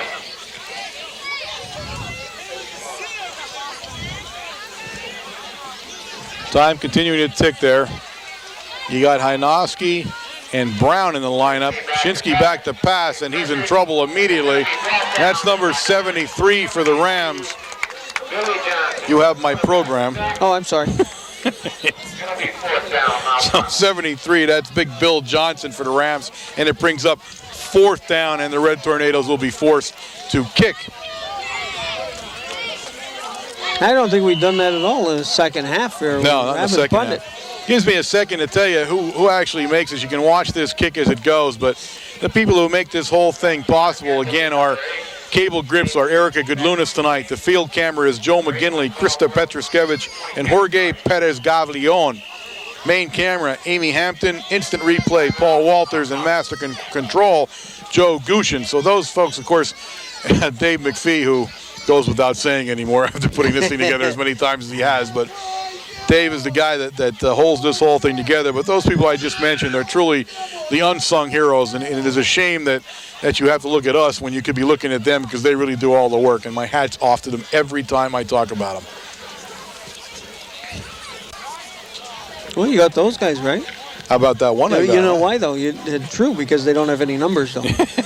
That's what it is. You think it's the numbers where I go wrong? Yeah, that's the numbers. I believe it. I'm not going to argue. I believe it. I have a heck of a time with that. And the white jerseys don't help, I'll tell you. I'm in serious trouble to start off when I bring white jerseys in, then I got wet and dirty, and I'm in serious trouble now. So, I mean, I may or may not get them right from here on in, as Shinsky now goes back to pass. Wyalusing had called timeout at the 7:59 mark. Shinsky's going back to punt? A punt, yeah. What did I say? Pass. Okay, punt. Now you're being overly critical. I'm sorry. Oh, it's too late. You hurt me already. This one goes right up in the air. That's about as high as he slips as he was kicking it. Gets a good Mount Carmel area bounce, though. In fact, he bounces it into Wyalusing territory, but Dave's thinking that was not my most graceful effort there. Well, the thing is, we haven't played in much rain at all this year. And that's one thing that you really have to keep in mind. A lot of times you go back there and you think you're going to do the exact same thing that you did in the first half, but don't forget the field was dry in the first half. It's not here. You see a punt like that, and it doesn't take much to injure yourself, especially when you're kicking. You have to make sure of everything, all your surroundings and everything when you go out there to kick. Right, hold it. Here it is, the lonesome polecat, folks. Yeah. You only see it here at Wyalusing, and here it is.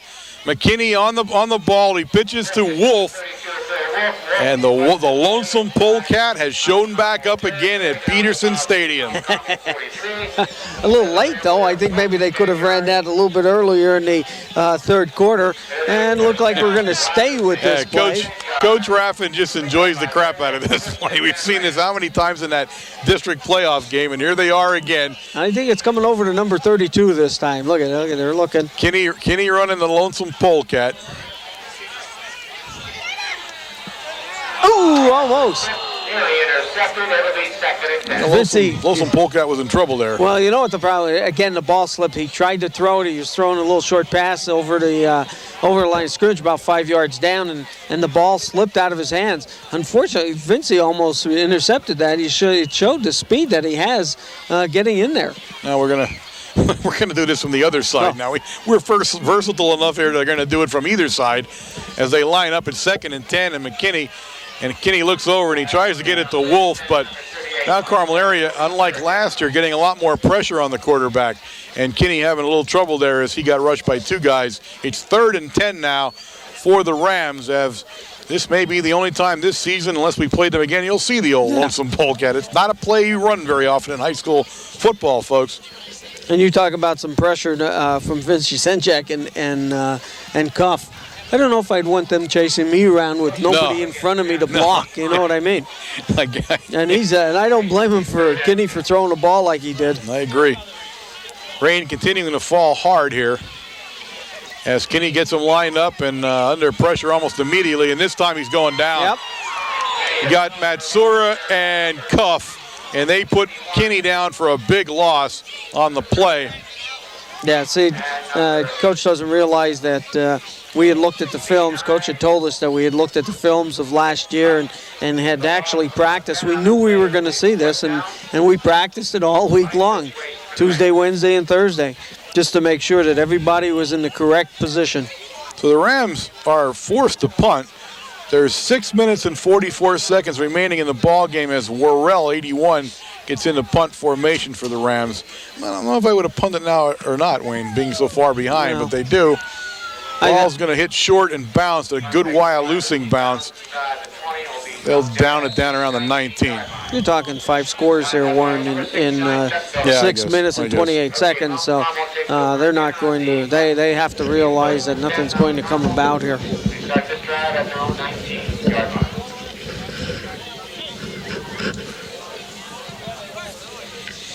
Stadium clearing out pretty quickly here as the rain continues to come down, although it has slowed momentarily, just drizzling out there now as Mount Carmel area is going to line up 1st and 10 from their 20-yard line.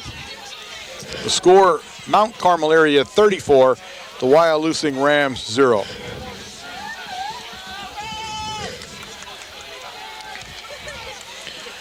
Brown, the big back, and he's doing some serious damage down there. Unbelievable. That first time he's carried the balls probably since about the 4th game or 3rd game of the season, and looks very strong going through the line. Ziegler never came back into the ball game. I can't tell if he's still sitting over there or not, to tell you the truth. Is he on the end there? Yeah, he's still sitting there. I do not know what happened to Ziegler. No, now this will really confuse you. We put Mike Lashinsky in as the lead blocker, the fullback, I would assume, yes. With Pilarski in the back. Pilarski in the tailback position. I welcome it. Bring it on. I can't wait to hear this one. And we dropped the ball that time. Nobody got it. Lashinsky dropped it, so neither Lashinsky or Pilarski touched the ball on that play. I didn't hear you throw any numbers on those 2 names there, boy. Ziegler's sitting on the end there with a towel over and all. I'm just hoping it's not a serious injury. Certainly, that's the one thing that can hurt us. Yeah, we didn't see anything, that's for sure. He just might be giving him a rest and letting him sit. I don't know who's sitting next to him. I don't know whether that's Booker or that's Dave Shoppy, number 55, over there sitting down next to him. So they're taking a well-deserved rest after the game that they played tonight, those two. Who's he as a coach, or who is that over with him, though? Might be. Is that Doc Greco, maybe? It might be Doc Greco, or might somebody sitting directly next to him there. Shinsky brings him up, 3rd and 2, and that's Pilarski with the ball. And I believe Pilarski picked the first down up. He did, so it'll be 1st and 10, Red Tornadoes. That's Doc. Doc's sitting over there talking to him. 4:50 now in the game. Oh, you had me looking over at the bench at Doc, and you're calling numbers up here. I didn't check to see who. And I did them perfectly. Oh, did you? Okay. I dare anyone to audit that last call.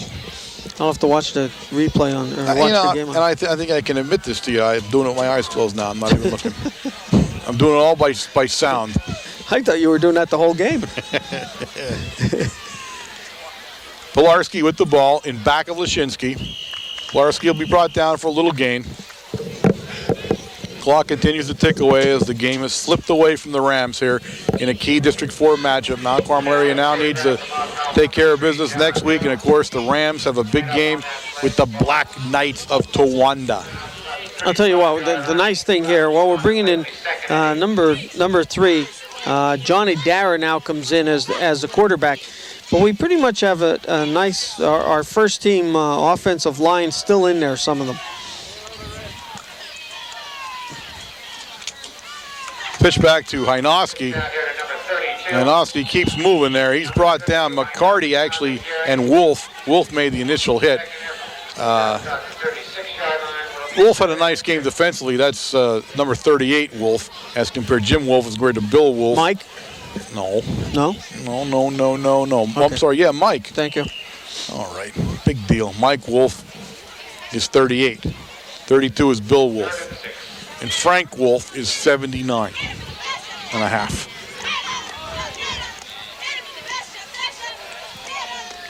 So Dara's going to go back and throw, and he does. He's got Medalis over there. Pass. And Medalis struggles and will pick up the first down. And a nice play by both Dara and Medalis. And the first down going Mount Carmel area's way. So the clock continues to tick away here. 3:02 when they set it. Not giving up. Medalis catches that ball, and he picked up that first down. He fought for the last 2 yards, and excellent job. Medalis and number 32, is that Ben Hynoski or out? Who do they bring in? Number 35, is that Shivelhood. That's Shivelhood. Yeah. He right up the middle with 30? Is that what I couldn't tell the number there. Yep. Kovaleski, Mark. That's Mark Kovaleski. I'm sorry, I didn't see the 30 go in. So Kovaleski on the carry. Again, some nice blocking over there on the left side of the line. You know, what more can we say? Although we did have Cuff was still in that time, and I think Booker just left the field also.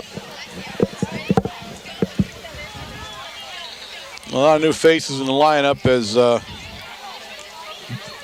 Dara brings him up, and he stakes it straight ahead on a quarterback keeper. Big number 75 for the Rams down there. That's Derek Stanton on the stop, so it's 3 yards short. It'll bring up a 3rd down and about, it's a little longer than 3, I guess, where they finally set it, but a long 3. I'll stay with my original 3, just a long one now instead. Long 3? Yeah. Then we got number, that's Wyalusing, sorry. 57, Shane Geary in the tackle position.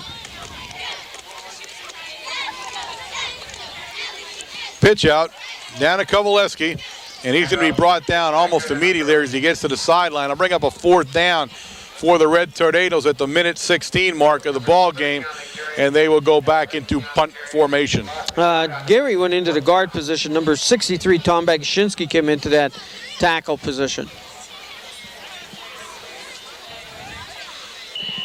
Number 83, Scott Hutko in. Under 89, Dan Evans.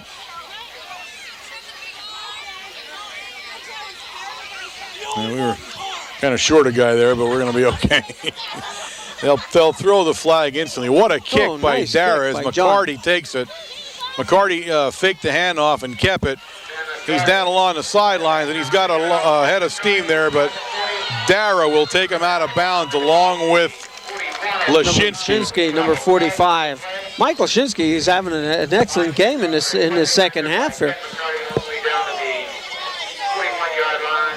So 29 seconds remaining here in the game. It wasn't a legal procedure against the Red Tornadoes, but it was because we slipped that guy off the sideline there in a hurry because we were short. Well, he was in and off, and he couldn't make up his mind. So they got him for that, but it's 1st and 10 for the Rams.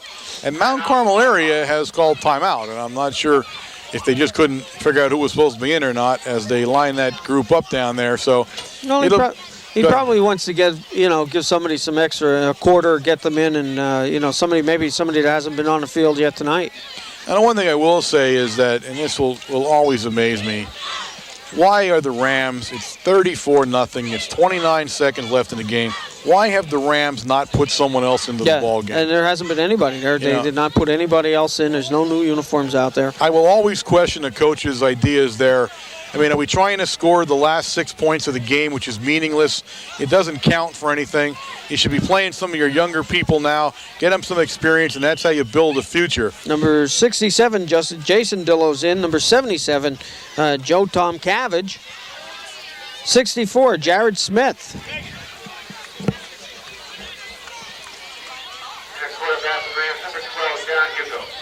Number 12, Hugo, a new quarterback, at least into the ball game, and he's going to go back to pass instantly.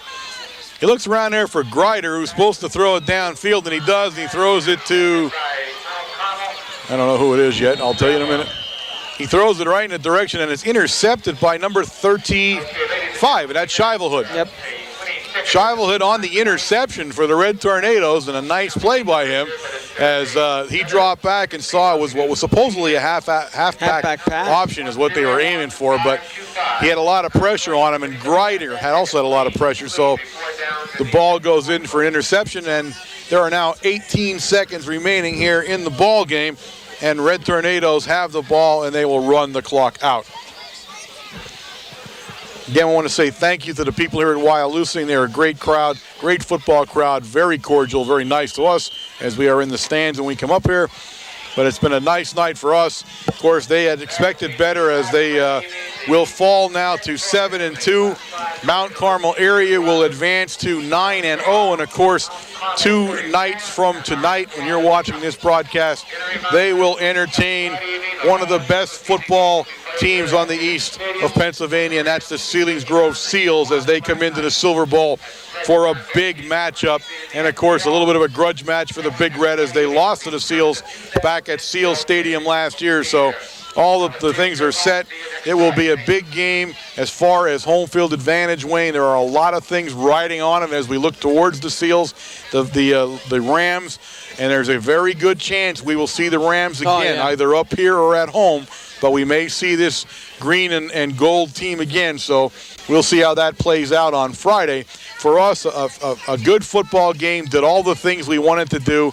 The only thing we can't comment on is number 40, Ziegler. He did not play the second half, and again, that may have been precautionary because I didn't see him get hurt. No. But you want to be, hopefully he's going to be at full strength because you want to meet the Seals with everybody you got going, and I'm sure they're going to be raring to go too.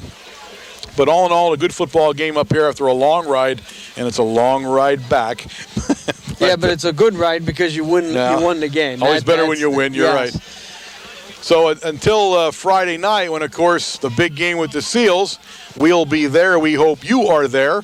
And in that time, I'm going to say good night from beautiful Wyalusing Valley. I am Warren Altamar. And Wayne Brokenshire. And this has been WKMC TV.